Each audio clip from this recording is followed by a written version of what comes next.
افغان، پښتون یا پښتون چې پټان هم ورته ویل کیږي، آیا د قومیت له لحاظه بني اسرائیل دي؟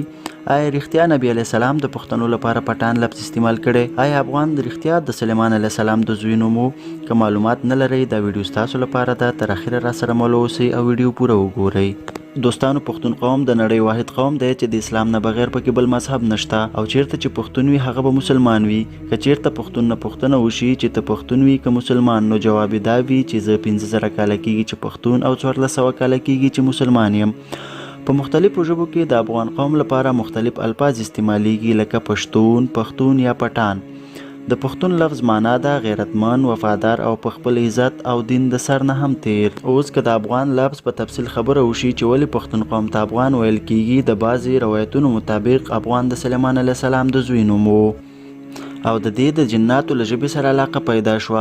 نو دی خپل والد حضرت سلیمان علیه السلام ته وویل چې ته جناتو ته امر وکړه چې ما ته خپله ژبه زده کړي. نو سلیمان علیه السلام د خپل زوی درخواست قبول کړ او جناتو ته امر وکړ چې افغان ته دې د جناتو ژبه زده کړل شي، او دا ژبه بیا وروسته د پښتو په نوم وپېژندل شوه. بعضې روایتونه دا هم وایي چې پښتون قوم د حضرت ابراهیم علیه السلام د اولادونو نه د حضرت اسحاق علیه السلام اولاد دی. د بعضې تاریخ پوهانو له نظره پښتون قوم د اریایي یا یوناني نسل نه دی، او د بعضو له نظره د قیس عبدالرشید د اولادونو څخه دی، او د دریم نظریې مطابق دا د بني اسرائیلو له قبیلو څخه دی. او داسې هم ویل کېږي چې خپل قیس عبدالرشید د بني اسرائیلو د پاچا ساول یعنی حضرت طالوت 22 اولاد دی. نو د آخري دوو نظرونو مطابق پښتون یا افغان قوم تعلق د بني اسرائیلو سره جوړیږي، او همدغه شانته د پښتنو ډیر صفتونه د عربو سره هم مشابهت لري. عرب قوم میلمه دوسته، بهادر او د اهل قلم خاوندانو سره د نورو قومونو څخه په اسانۍ نه متاثره کېده، او همدا ټول صفتونه د افغان یا پښتون قوم کې په شدت سره موجود دي. او نور ډیر صفتونه یې د یهودو یعنی بني اسرائیلو سره هم مشابهت لري. د نسل له لحاظه دواړه قومونه ځان ته د نړۍ تر ټولو بهترین قومونه وایي. په مذهبي ډول سخت دي او د خولۍ په سر کولو رواج پکې عام دی. باید دا خبره په ذهن کې ولرو چې دا د فخر خبره ده چې موږ د بني اسرائیل له قوم څخه یو، نه معجب توهین.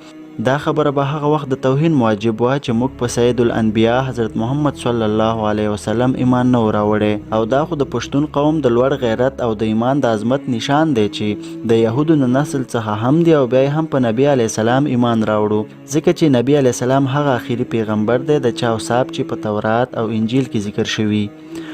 او په همدې خاطر اهل کتاب ستاسو صلی الله علیه وسلم ته د یو نجات ورکوونکي په شکل منتظر وو.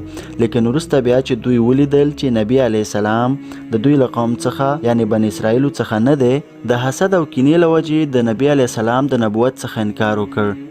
بني اسرائیلو د نبی علیه السلام د نبوت څخه د انکار کولو لپاره هیڅ دلایل نه لرل، مګر دا هر څه دوی د نسلي نفرت او بغض له وجې کول. د پښتنو لپاره دا د فخر خبره ده چې حضرت موسی علیه السلام منونکي هم دي، او د نبی آخر زمان حضرت محمد صلی الله علیه وسلم پیروان هم دي، او د نړۍ تر ټولو بهترین او سپیڅلی دین اسلام باندې مشرف شوي.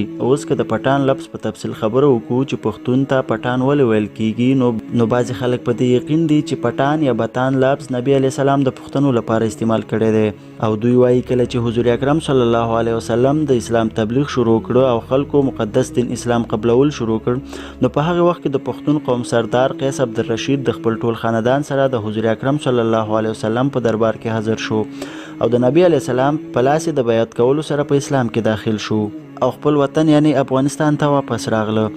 خو یو څه وخت بعد کله چې کافرو په مکه قبضه وکړه، نو حضرت محمد صلی الله علیه وسلم خالد بن ولید رضی الله تعالی عنه ته حکم وکړ چې لاړ شه خپل افغانان د جهاد لپاره راوله. نو د دې سره سم خالد بن ولید رضی الله تعالی عنه خراسان چې اوسنی افغانستان دی راغلی، او د افغانانو سردار قیس عبدالرشید ته د نبی علیه السلام پیغام راورسو. نو د دې سره سم د قیس عبدالرشید په قیادت کې د افغانانو لښکر مکې مکرمې ته روان شو، او ماښام اصحاب کرامو حضور علیه السلام ته خوشخبري واوروله چې د افغانانو د لښکر د راتګ سره سم یې د کافرو قتل عام شروع کړ، او ټول کافران یې نیست او نابود کړل، او مکه مکرمه افغانانو فتح کړه. د دې خوشخبرۍ په اورېدلو سره حضور اکرم صلی الله علیه وسلم په ژبه د افغانانو لپاره دا لفظ راغلی بتان.